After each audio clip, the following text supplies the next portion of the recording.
বিশ্ব সংবাদে আপনাকে স্বাগত। শুরুতেই জানাবো হাতে পাওয়া সর্বশেষ আন্তর্জাতিক সংবাদের শিরোনাম, পরে বিস্তারিত জানিয়ে দেব। হাতে পাওয়া সর্বশেষ গুরুত্বপূর্ণ আপডেট আন্তর্জাতিক সংবাদ। ইরান ইসরায়েল ফিলিস্তিনি ত্রিমুখী যুদ্ধ চলছে। শুরুতেই থাকছে ইসরায়েলের স্পর্শকাতর সামরিক স্থাপনায় আঘাত এনেছে হিজবুল্লাহ ড্রোন। যুদ্ধের মধ্যে এটি ইসরায়েলে হিজবুল্লাহর সবচেয়ে গুরুত্বপূর্ণ হামলা। এতে 14 সেনা আহত হয়েছে বলে জানিয়েছে ইসরায়েল। এবারে জানাবো পাকিস্তানের হাতে অত্যাধুনিক রকেট, আতঙ্কে শত্রু দেশগুলো। শত্রুর বুকে কাঁপন ধরিয়ে দেওয়ার মতো ফাত্তা-2 নামে অত্যাধুনিক রকেট পরীক্ষা চালিয়েছে পাকিস্তানের সামরিক বাহিনী। এমন পরীক্ষার পর অনেকটা নড়ে চড়ে বসতে বাধ্য হয়েছে প্রতিবেশী ভারতসহ পাকিস্তানের শত্রু দেশগুলো।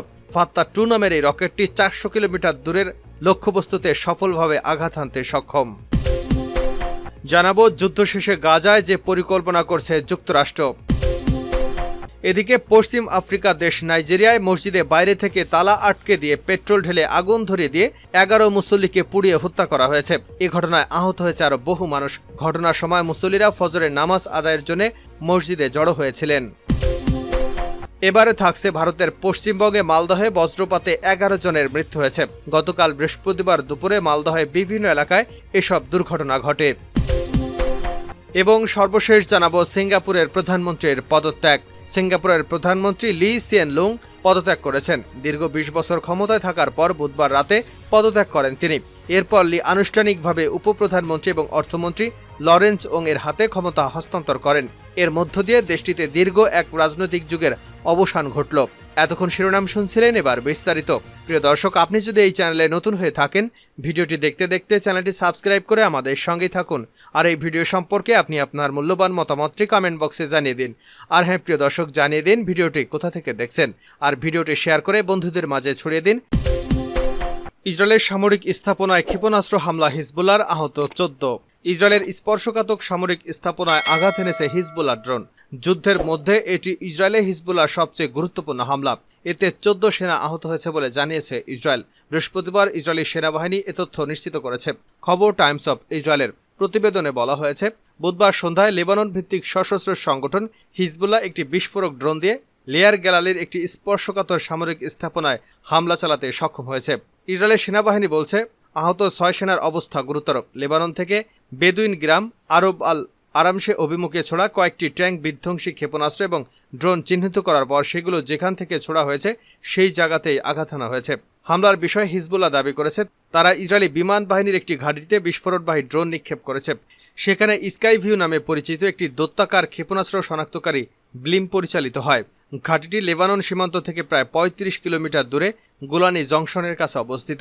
বৃহস্পতিবার সকালে আইডিএফ হামলার তথ্য নিশ্চিত করে বলেছে, হিজবুল্লাহর একটি ড্রোন গোলানি জংশন এলাকায় একটি স্পর্শকাতর সামরিক স্থাপনায় আঘাত এনেছে। ইসরায়েলি সামরিক বাহিনী জানিয়েছে, হামলায় 2টি ড্রোন ছোড়া হয়, যার একটি আকাশ প্রতিরক্ষা ব্যবস্থা দ্বারা ভূপাতিত করা হয়েছে। দ্বিতীয় বিস্ফোরক ড্রোনটি ওই স্থাপনায় আঘাত হানে। সামরিক বাহিনীর ক্ষয়ক্ষতি নিরূপণ করছে। গত 7 অক্টোবর থেকে গাজায় নির্বিচার হামলা চালিয়ে যাচ্ছে ইসরায়েল। এই সময়টাতে লেবানন ইসরায়েল সীমান্তে প্রায় প্রতিদিন হিজবুল্লাহ ও ইসরায়েলি বাহিনীর মধ্যে পাল্টাপাল্টি হামলার ঘটনা ঘটে চলেছে। পাকিস্তানের হাতে অত্যাধুনিক রকেট, আতঙ্কে শত্রু দেশগুলো। শত্রুর বুকে কাঁপন ধরিয়ে দেওয়ার মতো ফাতা-2 নামে অত্যাধুনিক রকেট পরীক্ষা চালিয়েছে পাকিস্তানের সামরিক বাহিনী।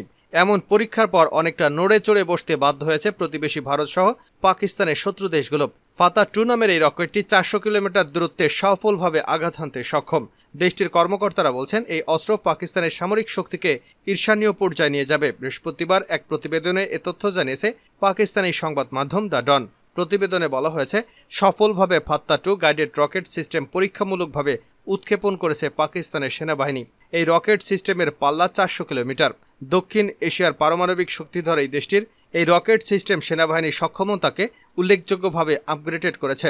দ্য ডন বলছে, রকেটটি ভয়ঙ্কর করে তুলেছে এটির গাইডেড সিস্টেম।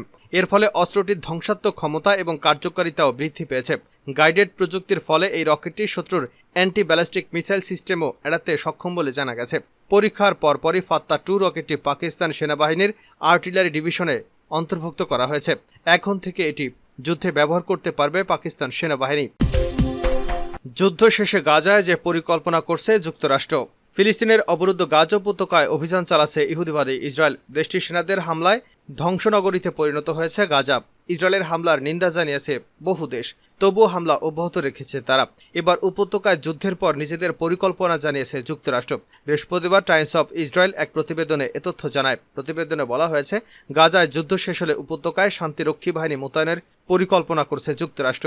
এই বাহিনীতে মিশর, সংযুক্ত আরব আমিরাত, মরক্কোকে সেনা সরবরাহের প্রস্তাব দেওয়া হয়েছে। ওয়াশিংটনের দাবি, গাজায় যুদ্ধ শেষ হলে হামাসকে ঠেকাতে এবং উপত্যকাকে নিরাপদ করতে এমন পদক্ষেপের পরিকল্পনা করছে তারা।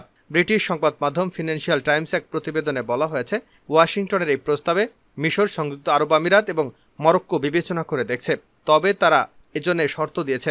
এমন কোনো প্রস্তাব বিবেচনার আগে তিনি দেশটিকে ফিলিস্তিনি রাষ্ট্র হিসেবে যুক্তরাষ্ট্রের স্বীকৃতি চায়। প্রতিবেদনে বলা হয়েছে, গাজায় শান্তিরক্ষী বাহিনীতে নিজেদের সেনা যুক্ত করার প্রস্তাব সৌদি আরব সহ অন্য আরব দেশগুলো নাকচ করে দিয়েছে, তবে তারা উপত্যকায় এক ধরনের শান্তিরক্ষী বাহিনী মোতায়েনের পক্ষে সায় দিয়েছে। কেননা যুদ্ধ শেষে গাজায় ইসরায়েলি সেনাদের প্রত্যাহারের পর সেখানে আর কোনো সেনা থাকছে না। ইসরায়েলি প্রধানমন্ত্রী বেঞ্জামিন নেতানিয়াহু গাজায় শান্তিরক্ষী বাহিনী মোতায়েনের বিরোধিতা করে আসছে। পশ্চিমা এক কর্মকর্তা জানিয়েছেন, ইসরায়েল এটি নিয়ে কারো সঙ্গে কথা বলতে চায় না। আরব দেশগুলোর পশ্চিমা দেশগুলোর কাছে ফিলিস্তিনের স্বীকৃতি দাবি জানিয়েছে, যদিও পশ্চিমাদের মধ্যে খুব কম দেশ এই স্বীকৃতির কাছাকাছি রয়েছে। গাজায় শান্তিরক্ষী মোতায়েনের পরিকল্পনা থাকলেও এতে কোনো মার্কিন সেনা থাকবে না। আরব দেশগুলোকে এতে সেনা সরবরাহের প্রস্তাব দিয়েছে যুক্তরাষ্ট্র। বিষয়টির সঙ্গে পরিচিত এক কর্মকর্তা বলেন, এ প্রচেষ্টায় ওয়াশিংটন নেতৃত্ব দেবে, যদিও তা বাস্তবায়নের এখনও অনেক কাজ বাকি। নামাজের সময় তালা আটকে মসজিদে দেওয়া হলো আগুন, নিহত 11। পশ্চিম আফ্রিকা দেশ নাইজেরিয়ায় মসজিদের বাইরে থেকে তালা আটকে দিয়ে আগুন ধরিয়ে 11 মুসল্লিকে হত্যা করা হয়েছে। এ ঘটনায় আহত হয়েছে আরও বহু মানুষ। ঘটনার সময় মুসল্লিরা ফজরের নামাজ আদায়ের জন্য মসজিদে জড়ো হয়েছিলেন। বৃহস্পতিবার এক প্রতিবেদনে এ তথ্য জানিয়েছে ব্রিটিশ সংবাদ মাধ্যম বিবিসি। প্রতিবেদনে বলা হয়েছে, নাইজেরিয়ার উত্তরাঞ্চলীয় কানো প্রদেশের একটি মসজিদে এক ব্যক্তির হামলায় অন্তত 11 জন মুসল্লি নিহত এবং আরও অনেকেই আহত হয়েছে বলে পুলিশ জানিয়েছে। পুলিশ সূত্রে খবর, এক ব্যক্তি মসজিদে পেট্রোল ছিটিয়ে আগুন লাগানোর আগে দরজা বন্ধ করে দেয় এবং এতে মসজিদের ভেতরে প্রায় 40 জন মুসল্লি আটকা পড়েন। বিবিসি বলছে, উত্তরাধিকার তথা সম্পত্তি ভাগাভাগি নিয়ে পারিবারিক বিরোধের জেরে এই হামলার সূত্রপাত হয়। পুলিশ বলছে, এ ঘটনায় 38 বছর বয়সী সন্দেহভাজন একজনকে গ্রেপ্তার করা হয়েছে। পুলিশের এক বিবৃতিতে বলা হয়েছে, হামলার প্রতিক্রিয়ায় তাৎক্ষণিকভাবে কানো শহরে বোমা বিশেষজ্ঞ সহ উদ্ধারকারী দলগুলোকে মোতায়েন করা হয়েছে। এছাড়া মসজিদে হামলায় বোমা ব্যবহার করা হয়নি বলেও নিশ্চিত করেছে পুলিশ। কানো রাফায় সার্ভিস জানায়, আগুন লাগার পরপরই তাদের ডাকা হয়নি। আরও আগে জানানো হলে তারা আরও দ্রুত পরিস্থিতি নিয়ন্ত্রণে আনতে পারতেন।